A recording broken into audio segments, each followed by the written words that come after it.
I had to double check and make sure that you hadn't already hit record, and I'm sitting here staring at my phone like a fucking goon. That's all good. I just did, so you can't see that in audio. No, I heard it. I heard it ding after I opened my dumb mouth. But yeah, welcome to the Noise Brigade. It's Tom and I again. So sorry for those of you who tune in to hear Richie and Bink or Danielle. Yeah, I tried to get her to do something tonight, but she didn't want to. So just you and me again. Yeah, just the two of us. Actually, we had a pretty cool two of us. We can make it if we try. Just the two of us. You and I. That was terrible. Yeah, well, there goes all of our -5 listeners. Yeah. But no, we had a cool conversation leading up into hitting the record there. And I think we can do a nice deeper dive with Richie and anyone else that wants to hop on. But just listening to bands that you really cherished back in your youth. I hopped on here. You were listening to Smashing Pumpkins, and because it was so drizzled out, if you will, I can't really tell what you're listening to. And you just said, I'm listening to Smashing Pumpkins. So I just made the assumption that, oh, yeah, you're listening to something new, which you weren't. And, of course, I wouldn't be either. But the Pumpkins did release something relatively recently anyway, so I think it's a fair ask, right? Yeah. But that got into a little quick conversation about some of these bands that you really liked and,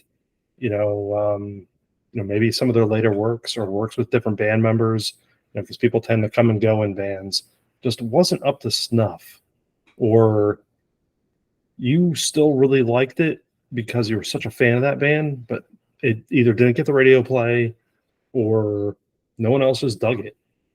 So I don't know. You kind of mentioned like Muddy Muddy Ballstones, for example. Right. So obviously they hit their big radio play. And I'm not gonna lie, that's what got me into listening to them was the impression that I get, and it was that that song, that album really got people into, or it was Let's Face It as the album, but the impression that I get is a song that really got radio play, and then their next album changed. It wasn't really horn driven, wasn't really the ska punk music that it had been for how many fucking albums prior. And it was kind of more guitar driven and a little bit I don't want to say more mainstream, but it seemed like they kind of were trying to alter their music a little bit, which is good. I mean, every band changes. Every band goes through changes, goes through phases. If they don't, they just die off or become a nostalgia act. Mm-hmm. That's just the fact of the matter. But the Ballstones changed so drastically from what they had done previously to this album that, it still got some songs on it that I like, that I listen to, but it's not my favorite Ballstone album. And then they came out with another album after that. It was called Jackknife to a Swan. And again, some of the songs really hit, and some of the songs were just not. And after that, like, I didn't hear from them for a little bit. And then they started rounding back into form with some later albums, but before they unfortunately split up. But it's amazing how bands will do that, how they'll go through these transformations. What band off the top of your... I have one that I really want to talk about, but I don't want this to be a one-sided conversation, so I want you to go. No.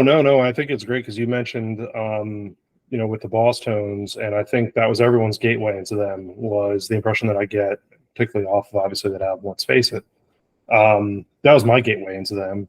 And, of course, being when that came out, for me, it was like, I want to see what I can get my hands on of everything they've already released. Right.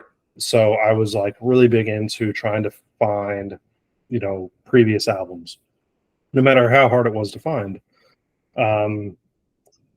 Green Day is a perfect example for me. Green Day came out. Dookie was huge, but really, and as much as a fan as I was of that album, I know that was everyone's gateway for Green Day, basically. I actually found myself more interested in their earlier stuff after I found the gateway in Dookie, if you will. To the subsequent album, which had, oh god, what was that? It was came out in Nimrod. '96. No, it wasn't Nimrod. Or oh no, before it was Kerplunk. Kerplunk. No, no, no, no, no, no. It was Before, Green Day. It was the one that had Brain Stew. What was that album called though? Insomniac. oh yeah. Fuck, I forgot Insomniac even came out. Yeah. I'm sorry, I just couldn't remember the name of the album. But yeah, it came out after Dookie. It was before Nimrod and all that. But it was Right. Brain Stew and Jaded and all that. But that one for me was like such a I love that album. And I don't know if it was because it was Green Day to me transitioning from punk to like punk alternative to what I was really getting into at the time. It was a little heavier. Like to me, that was like coup de grace, like perfect Green Day for me. Then get into beyond, like Nimrod was good, and then American Idiot, and but you really get anything beyond that from me, and it's like, I don't know, and I don't care. Like to me, you might still be a band, but you stop ceasing to exist at a certain point because I'm just not interested. I like everything before, and so I don't know. See, now I was out with Nimrod, but I was back in with American Idiot. And I'll still throw American Idiot on. And I think a lot of people were, because the way the American Idiot was almost similar to how you had, like, they were targeting a certain audience Right. with that album. They were targeting the same audience that fell in love with the Dookie album. That to me, that's how that was. Yeah. So the band that really sticks out to me, and not just because I'm staring at their debut album as we're talking about this, is Weezer.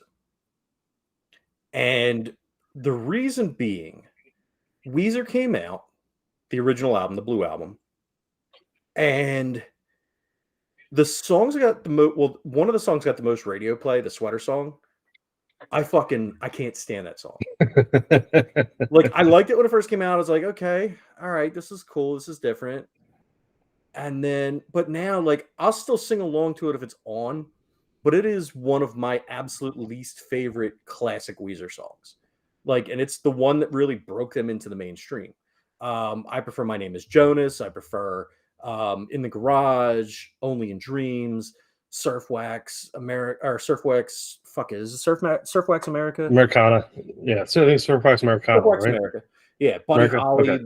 Buddy like, Holly, yeah. literally every other song on this album, I feel like it's perfect, except for the fucking Sweater Song. And I think you're right on that one. And so then we go into Pinkerton. And I remember wanting Pinkerton and got it. When it came out, it was on sale.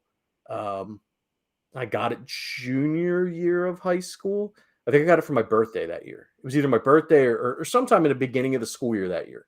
Because I remember listening to it to try and fall asleep and listening to it to get up in the morning and whatever. Critically panned album. Like, absolutely destroyed them to the point where Rivers was like, fuck this, I don't think I want to make music anymore. And Weezer didn't make another album until 2000. That was 96, 97, I think. Or 97, 98. Yeah, 98. I want to say, let's see, Pinkerton. I think it was 96. Yeah, it was either 96 or 97. 96. All right, so it was maybe it was my sophomore year or high school. Yeah, it was the sophomore year of high school. So then they don't put out another album for 5 years after that. Rivers goes away, goes to school, gets his degree, comes back, renewed, rejuvenated. They release the Green Album. And the Green Album was good. It was kind of a return to form to what they, kind of the sound that they had with the Blue Album. And then they released Maladroit, which was weird. And like, I was one of the weird ones. I thoroughly loved Pinkerton. Absolutely thoroughly loved it. When they started touring again, they refused to play anything from Pinkerton because it hurt Rivers so bad that everyone shit on it. But then they've bounced back and forth between making albums that are more like classic Weezer and more poppy albums, to the point where they went at one point and made an album. They made a song with fuck, who was it? I forget who the fuck, but Rivers is on a B.O.B. album singing with him on a song that became a hit single, and he's singing with T-Pain or Ja Rule or somebody. They make essentially what's a like a oh, was it Lil Jon? I don't know, some rapper or whatever. But they're making this music that completely does not fit them. They're singing songs about the mall. There was a song like "I Want to Go to the Mall" or some shit like that. Like it sounded like a Robin Sparkles song. Right, Um, right. there was some shit that was just complete bubblegum garbage, like that I just couldn't stand. And they've gone back and forth like that, and it's so weird. Like they can go back and forth, and most bands, once they start going in a certain direction, they stay that direction. This band goes back and vacillates between making pop albums and normal albums. And it's like, all right, so I know that I'm gonna like this half of their shit. This half of their shit I'm gonna completely steer away from. But they even reference it in Back to the Shack from Everything Will Be All Right in the End. He sings about basically the line is I forgot that disco sucks. And it's more of a rock driven album.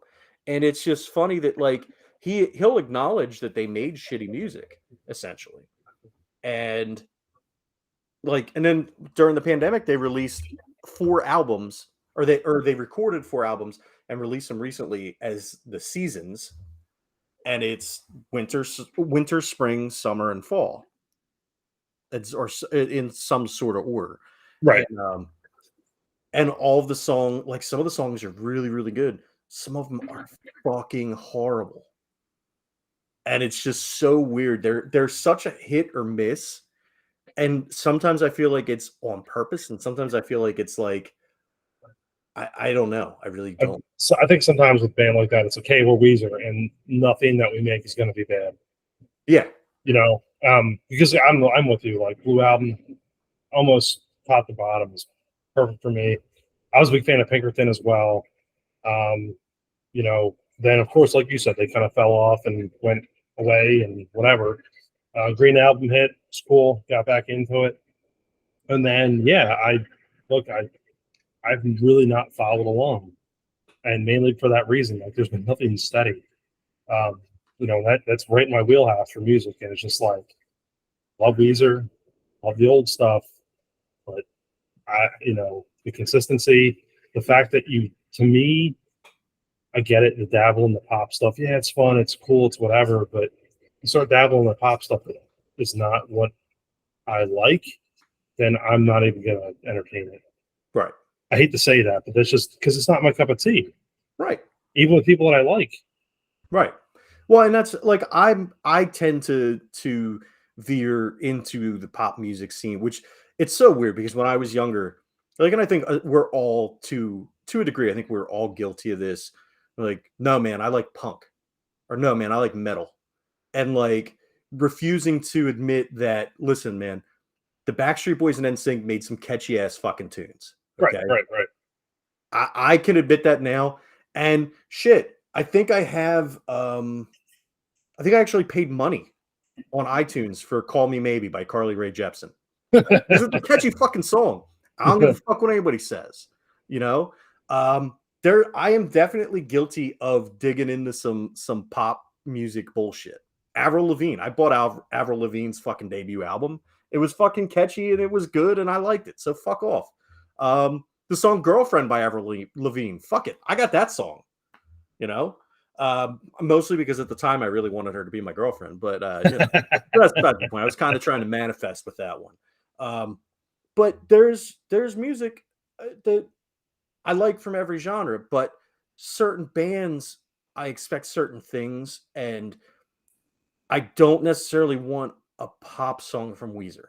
Now, if it's good, if they make it and it's good, I'll listen to it. But I I don't know, but most of the pop songs they've made have not been great. Right, right. So yeah, no, but I think this is a nice precursor into a good conversation we can dive into, kind of more long form. Are these bands that we've cherished?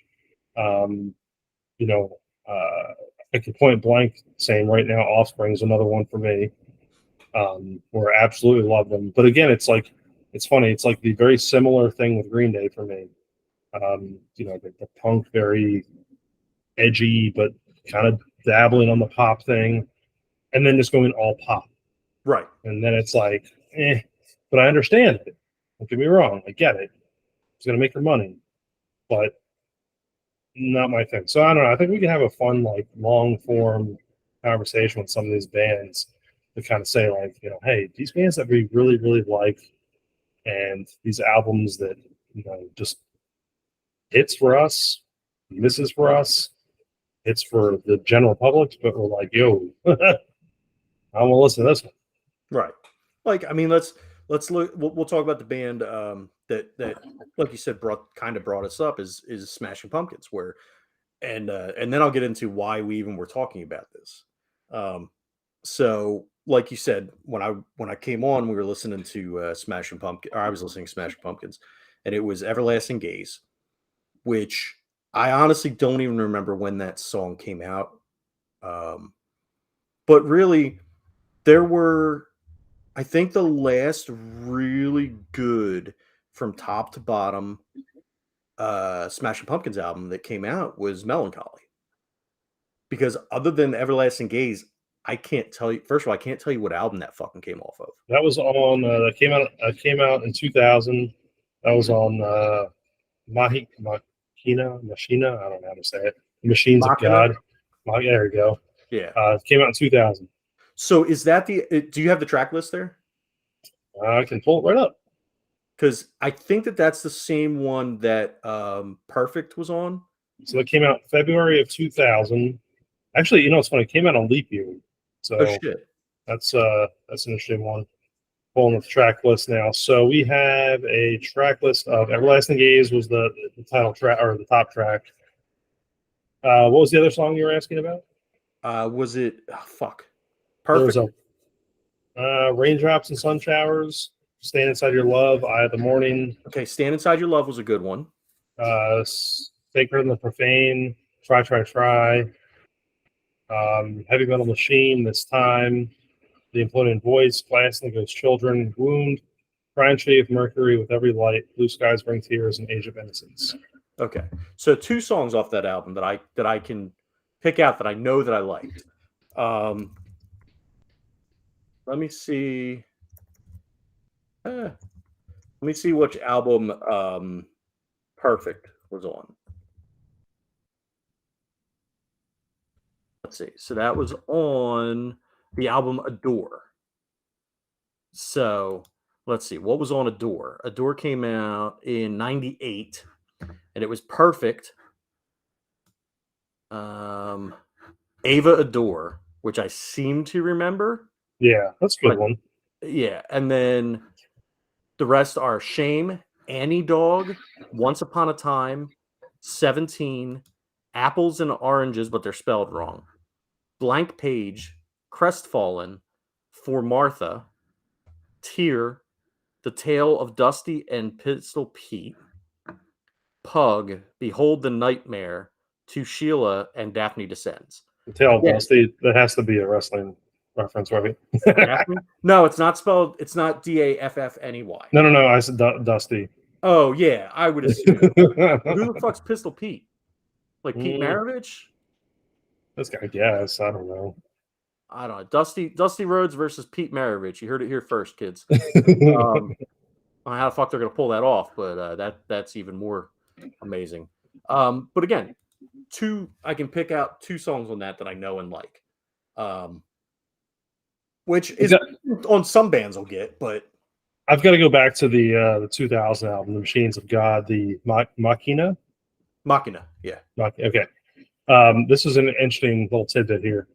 As of January 20, apparently there was a big problem here. I'm going to read through this little tidbit here. So It says this was a note from July 15 or July 2015.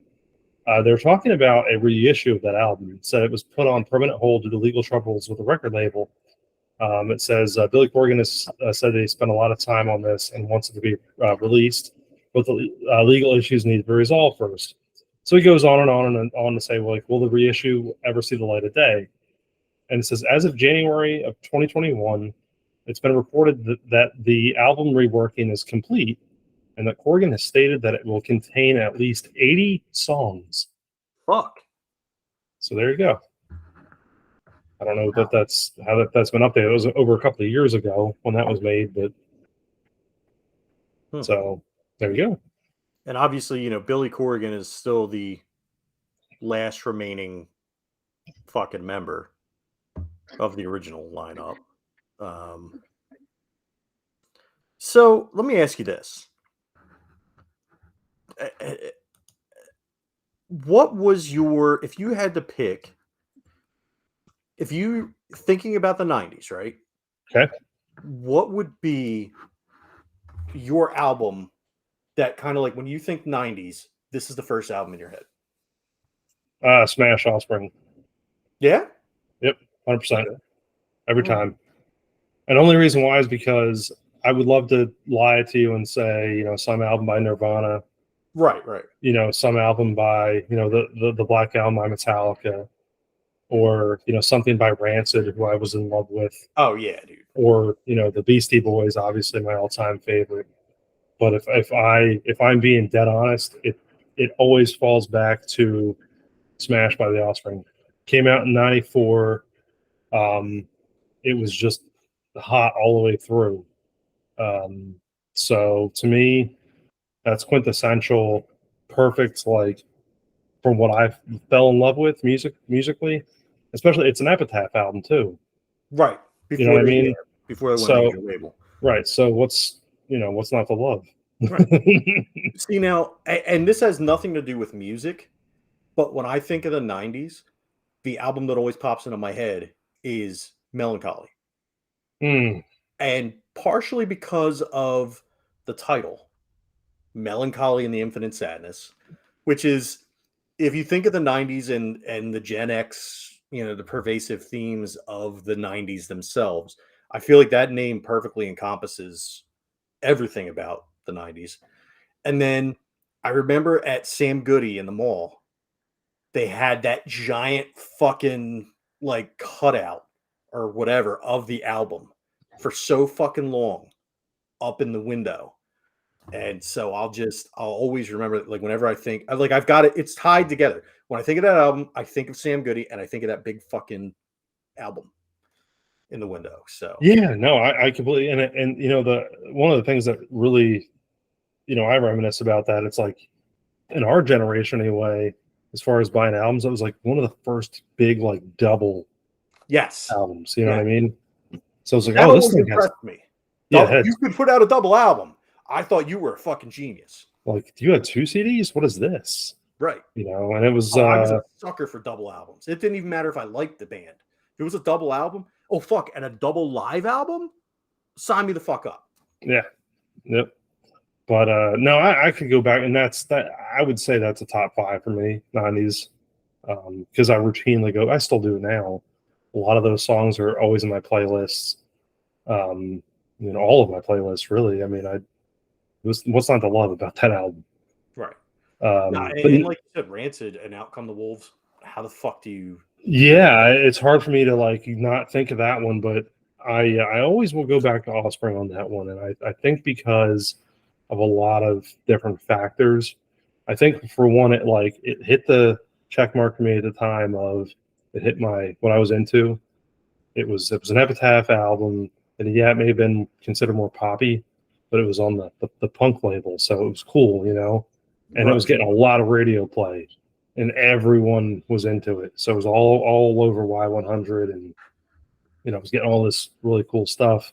So it just had like this whole thing, and then like you would see these songs like interjected into other things. I can't remember what it was, but I remember something involving the Flyers, and there was some Barsky. Yes. Yeah, he did a Flyers anthem, and it was You got to keep them separated, but they did it as and then changed the lyrics to fit the Flyers. Yeah, exactly. So I just remember like it just hitting everything that was cool to me at the time. So, because at the time there wasn't much loved about the Phillies. So, Yeah.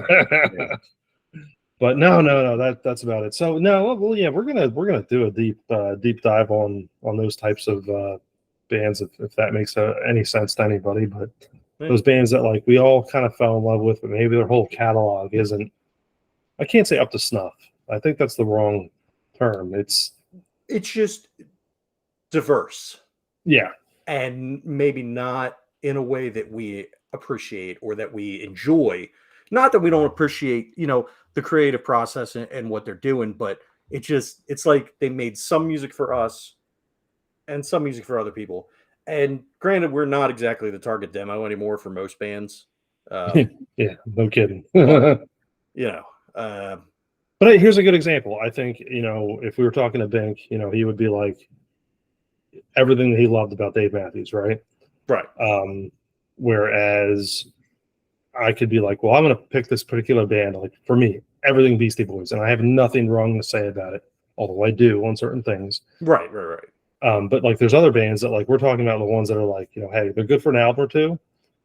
We really fell in love with them, and then it's like, I don't know, maybe it kind of fell off the wagon a little bit.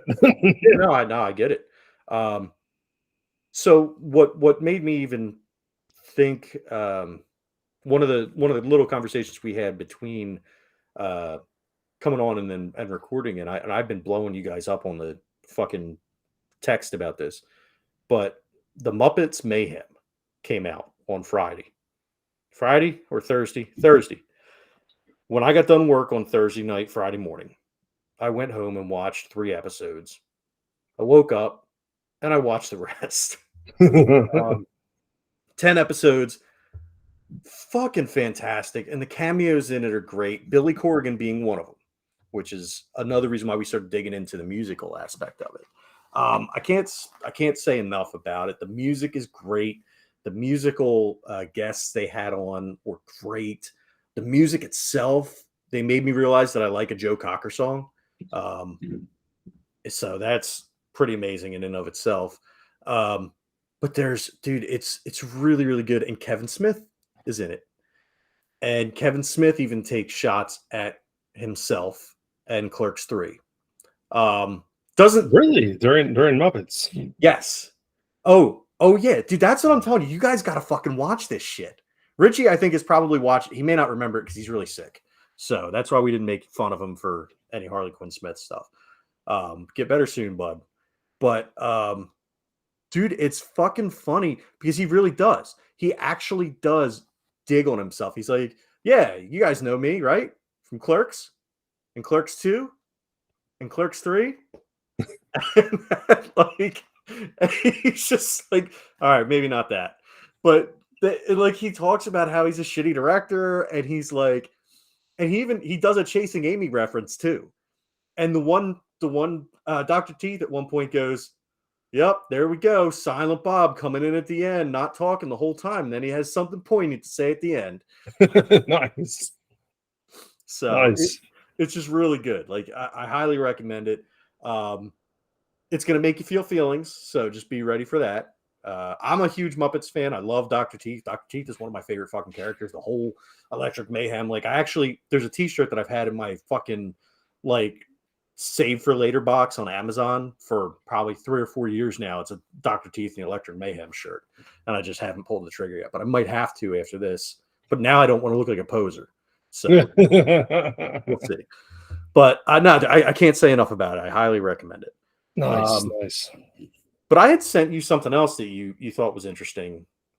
I sent through text. Well, yeah. Are we leading into the Switch conversation here? Yeah, absolutely. So this actually goes back to something that we've talked about previously on here, and you had made a good comment about how Nintendo, who's historically been, hey, we're releasing game XYZ on June, September, November, whatever. has historically done that throughout the year, as long as I can remember, through different releases or Nintendo Directs, or there's a big article that hits somewhere. Always Nintendo related though. It's they always keep things close to the chest. They don't, but typically they always at least have the roadmap nice out, and that's something that's been historically for them. You made the comment of said, hey, you know what? After these releases of these big games like Pikmin 4, I think there's a couple of other ones that you mentioned, and we're talking about mid-year this year. So we're talking July timeframe. There's really nothing on their roadmap. So you had made that comment within the last month or so on here, and it's like, you know what? That's really interesting, which led me to believe in my head like something has got to be coming out for the holidays. But who knows? And plus, we've already talked about it as well on here. The Switch is on year 6+ of release. So, you have the floor. So, a couple interesting little tidbits have come to light that have kind of tipped Nintendo's hand a bit. And I'm like the dude talking about the guy on the grassy knoll at this point. I could be just seeing things where there's nothing to be seen. But there's three things that lead me to believe that we will be seeing a November release this year of either the Switch 2 or the Switch Pro. Thing number one, or clue number one, Sharp, who makes the screens for a lot of different things that are in your house, whether it's a TV or your phone or in this case, game systems, had announced that because everybody's holding their shareholder meetings now and putting their roadmap out for the fiscal year to come. Nintendo didn't mention anything about a game system, an upcoming game system, or anything on theirs. Sharp did. And Sharp on theirs said they are working on an LED screen or an LCD screen. It was either LCD or LED for an upcoming video game system. Okay. What video game systems have screens on them? Oh, the only one that I know of right now that hasn't been discontinued, by the way, Mm-hmm. is the Nintendo Switch. Right. Now, there is the rumor of the Sony streaming thing, whatever the fuck it's going to be. But won't they make their own screen for that? I don't know. Well, that's my question is, I don't know if Sony sources their own screens or if they use LG or Sharp or Vizio or some outside company. I would imagine they make their own. I was going to say, like, that now again, I could be 100% completely wrong on this, but if I'm Sony, I would only use my own component. Right. Well, but that's the thing. I didn't know. I don't know who sources everybody's stuff. So, like, I didn't know if Sony for their TVs sourced their own or like made their own screens. Right. Like for something like that, I don't know if they would put in the effort to do that, or if they would just source stuff from other people who are already making. So right, yeah, because it might be cheaper, right, to get something that's already been worked on and made that they could work around. Now, you'll probably likely have trouble finding these because it was on a slide. It was on their presentation. They wiped it, so they showed it during the meeting. And somehow it got out to the public, but when they posted they went back and they revised it and wiped that out. But that was stated at their stockholder meeting. Okay. Now, number two, Nintendo is going to be at Gamescom in August. They haven't been at Gamescom since 2019. They have now, obviously. There have been mitigating factors over the past few years. Right. This one may be the most flimsy of the three scenarios that I'm about to. Okay. So it's been mitigating circumstances, obviously. However, Nintendo has been very, very tight-lipped. And again, if we take that into conjunction with them stating that they won't need a very long run-up for the Switch successor, which has been stated, and the fact that really there's no way that a company like Nintendo can rely solely on Pikmin 4 on July 21st or July 23rd, whatever day it is, right? And then DLC for Pokemon Scarlet and Violet coming out in fall, and that's not a viable business practice. No, you were right. July 21 on Pikmin 4. And here's the thing. You made the perfect statement right there. You can't rely on your business being that release on Pikmin 4. Right. Regardless of the Pokemon DLC. And here's the other conversation we're about to have, too, that's going to lead into this, is Tears of the Kingdom. Mm-hmm. That's going to be part of this conversation that you're getting into. But you understand what I'm saying with that. So, it's all going to wrap nicely with a bow here. Mm-hmm. Pikmin 4 is I'm sorry, but like you can, I don't know what the audience is on that one. Right. It's not me. No. But if you're going to say, you know what, hey, I've got a new Odyssey game. I've got a new whatever. Okay. I'm sold. I'm good. You can carry me through the rest of your calendar year. Pikmin 4, no. Right. At all. Now, I will say that I have not read a thing about Tears of the Kingdom post-launch because I don't want any spoilers. I'm not going to be able to pick it up for a while, and I don't want any spoilers at all. No, so I have not read anything. So has it had performance issues? Well, here's the thing. I'm only saying this strictly for the technical aspect of it. That's the reason why I made that comment. So the little bit that I've read is going to lead into credence of saying, okay, what you're about to get into. I'll say that. Okay. Makes sense? So, gotcha. So now there is a game that has come out and done very, very well for Xbox Series systems and PS5. And initially, I believe it was announced for Xbox One, PS4, the PS5, the Xbox Series systems, and the Nintendo Switch. The Xbox Series version and the PS5 version came out in February. The PS4, Xbox One versions, and Switch versions were pushed back, and they were given an April release date. The Nintendo Switch version has been further pushed back. Now, we look at the systems that it's come out for, and they're all technically superior to the Nintendo Switch.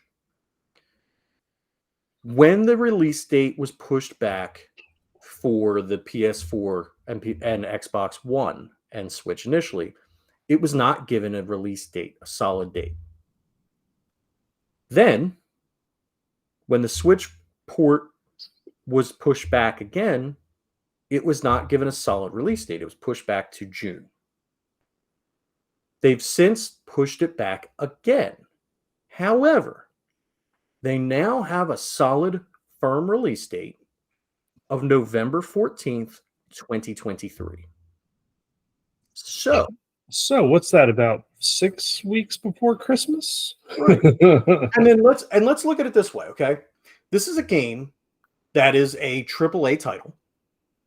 It is one of the most important games if you're looking at third-party titles, right? It's pretty fucking important that this game that has been selling and selling and selling and doing so well on competing systems that it's trying to make its way to your system, and it's failing and failing and failing. And it's pretty important to get this game to your consumers because, look, not everybody has a PS5 and a Switch or an Xbox and a Switch. There's going to be families that really want to play this game, but like I know someone at my work, they've got a Switch. They don't have a PS5 or an Xbox, and they don't want to put out the money for it, but they really want to play this game. So you're missing an entire segment of the market. All you got to do is bring it out. But if you're having so much trouble making this game work on your system that it's already been pushed back twice, and now you're on your third time pushing this game back, delaying it. If I'm in charge and I don't know that there's something on the horizon that's going to infinitely like ease the pain of getting this game onto the system, I'm not giving a solid release date. I'm not saying, oh yeah, it'll be out on this day, this month, this year. I'm saying it's going to be out in Q4 2023, Right. meaning the holiday season to January, February, right? I'm not putting a solid release date on it because I'm not dealing with the blowback and the fallout when I missed that release date because I couldn't get the technicals working. But they felt strongly enough about this game working on that hardware that they were able to put an actual labeled date on it, which they haven't done the entire time. So that tells me either A, you've got a crystal ball, or B, you know that a superior piece of hardware is coming out that can play Switch games that will also be able to play this game. Yeah. No, and let's see. Between now and until, let's see, November-ish, we're talking a window where we see a Tears of the Kingdom release, a Pikmin 4 release, Pokemon release, and it's not even a game; it's DLC. Right. And the reason why I made my comment about the Tears of the Kingdom, if you just as of right now Google Tears of the Kingdom and the word performance, the top article that you get is Legend of Zelda Tears of the Kingdom runs rough, looks good for the Switch. So now, yeah. What I'm going to say is, do you remember when Pokemon Legends Arceus came out? Arceus. Everyone shit all over it because of the performance issues. Mm-hmm. Pokemon Scarlet and Violet came out. Same deal. People shit on it because of the issues. I really, truly believe Nintendo thought they were going to have a pro system out prior to those games being released. And they just couldn't justify holding them because they occupied such marquee spots in their lineup going forward. And the same thing with Tears of the Kingdom. Tears of the Kingdom has been pushed back, so many times. They kind of had to shit or get off the pot. Right. They had to either say, hey, we're going to release it for the Switch as is, and it's going to run shitty, but you'll be okay because sometime in November it'll be coming out. Or they needed to hold on to it and say, all right, guys, surprise. And then actually say, we've got this system in the works. Tears of the Kingdom is pushed to a launch title for that system, whatever. As it stands, I think what they'll do is they'll probably put out Tears of the Kingdom Deluxe or Game of the Year Edition or some shit like that with all, chooched up and with whatever else. I could be wrong. What's more likely is that they'll put out Mario Kart 8 Deluxe. Yeah, no kidding. No kidding. Deluxe Plus, or because my thing too is I wonder what they're going to call the. I don't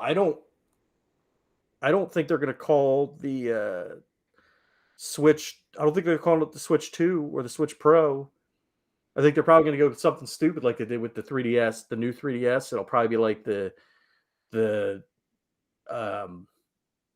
Switch Deluxe Ultra, or yeah, I was gonna say, what's your take on that? Because based on the different points that you just made, like, what do you think that they would actually call that? Their potential to release it based on, we're talking about a top tier game in Hogwarts Legacy.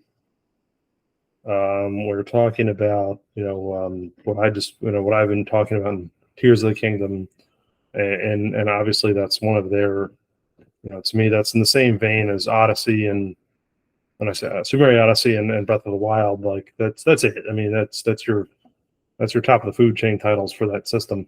Right. Um, you know, what do you call that? The Switch Plus? Switch Royale. Oh, I hope not. Oh, No, I think it'll be like Super Switch. Honestly, I don't. Switch Pro might be. Switch Online Edition.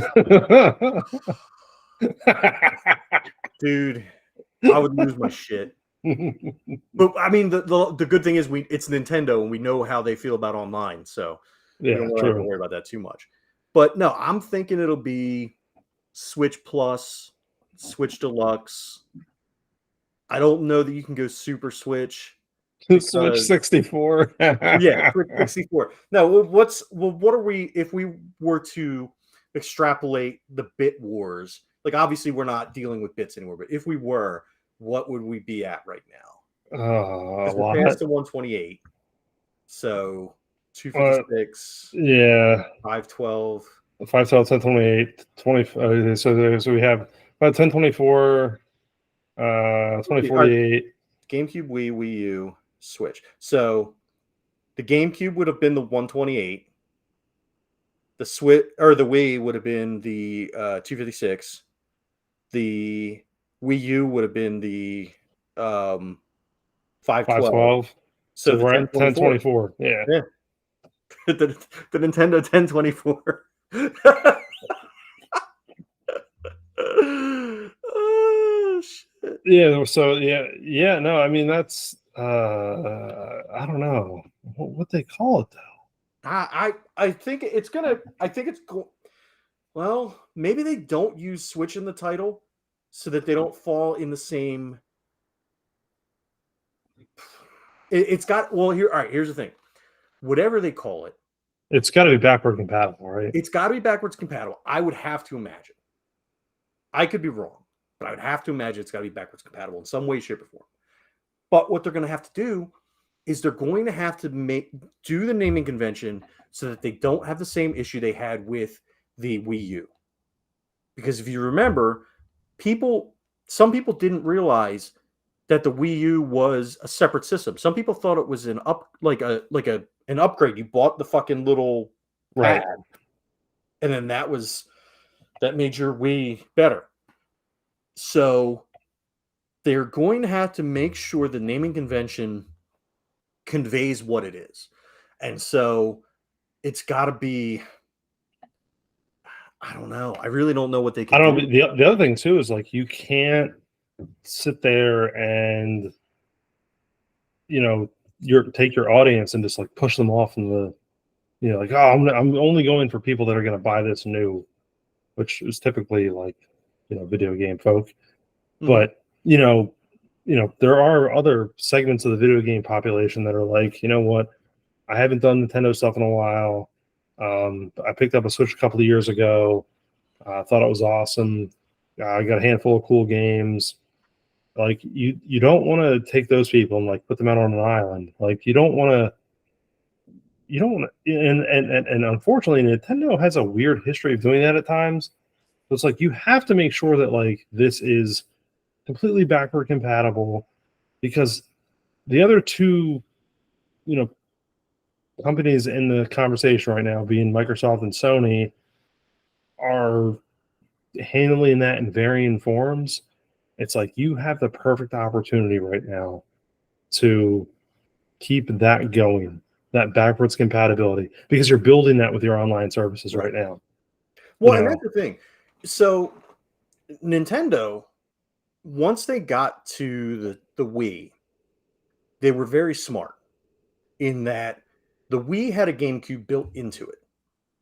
So anybody who bought a Wii day one that had a GameCube automatically had a game library that they could play. And all the peripherals worked for it too. You could plug, well, as far as controllers and stuff, you could plug the controllers and the memory cards right into the top of the Wii. from the Wii to the Wii U, if you had a Wii, your Wii games are compatible with the Wii U. And then you got to the Switch, there was no way to make Wii U or Wii or GameCube or any disc-based game, any game that came before, there's no way to make that backwards Right. compatible. Right. So, all right, now that you've made the jump back to cartridge, now you should stay backwards compatible. And they did that with the DS and the 3DS, and they've done it with the Game Boy Advance, Game Boy Color, all that stuff as well. And even when they moved to the DS had the Game Boy Advance slot in the bottom.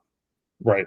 So they've shown that they're willing to do backwards compatibility when the hardware allows for it, and I would hope that continues, especially since they're one of the few who makes it basically every single game. Whereas Xbox, not to crap on them because they've done really well with the 360. There were certain games that were backwards compatible. It was software emulation. Some of it was buggy as hell. Marvel vs. Capcom 2 comes to mind.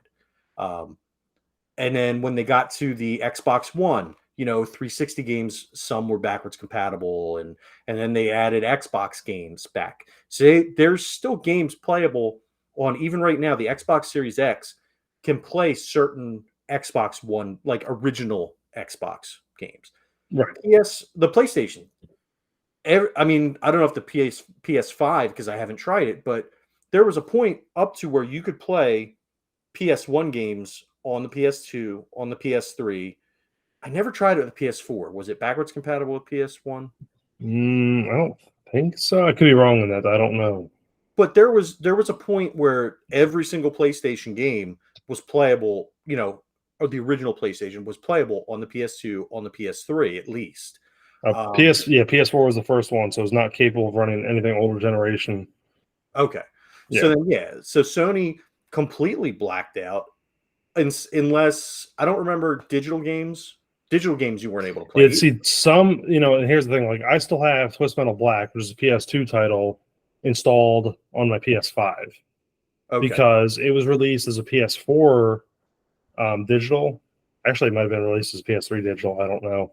But like I bought it again for PS4 because it was like $5-10, whatever. And so I still have it installed to play as a, so like those, it's certain, I think it's certain software. Yeah, because I had on my PS3, I had Twisted Metal Black and I had the new Twisted Metal that had come out, both digitally. And when I went to PS4 and on, they weren't there.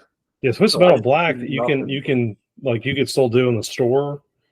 So like that works, but like the new Twisted Metal, or the new one, the one that came out in like 2012, right? That stops at PS3. So maybe I need to go onto my PS5 and into the store and see if I can download. But it wasn't in my collection when I tried. No, it won't work for anything beyond PS3. No, Twisted Metal Black.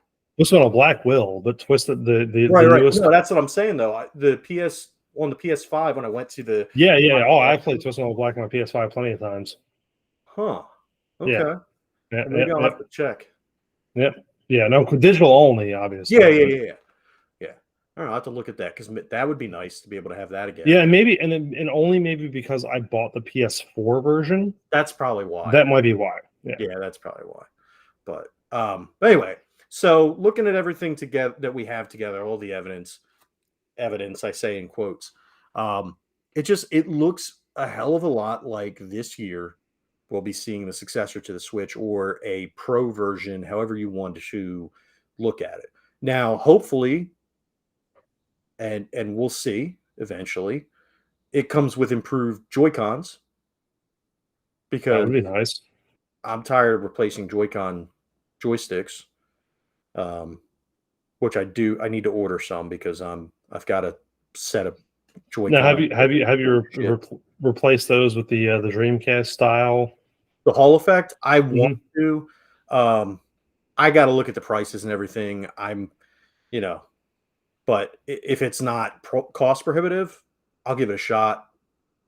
I used to replace N64 control sticks all the time, the analog sticks. So this is a little bit smaller. I'd imagine it's going to be a little bit more of a pain in the ass with my sausage fingers. But, it shouldn't be too hard. Now the Hall effective, again, as long as it's not cost prohibitive, that would probably be the way to go, and then that way it's not replace them every 6 months or whatever. Yeah, no kidding. So, but who knows? Who knows?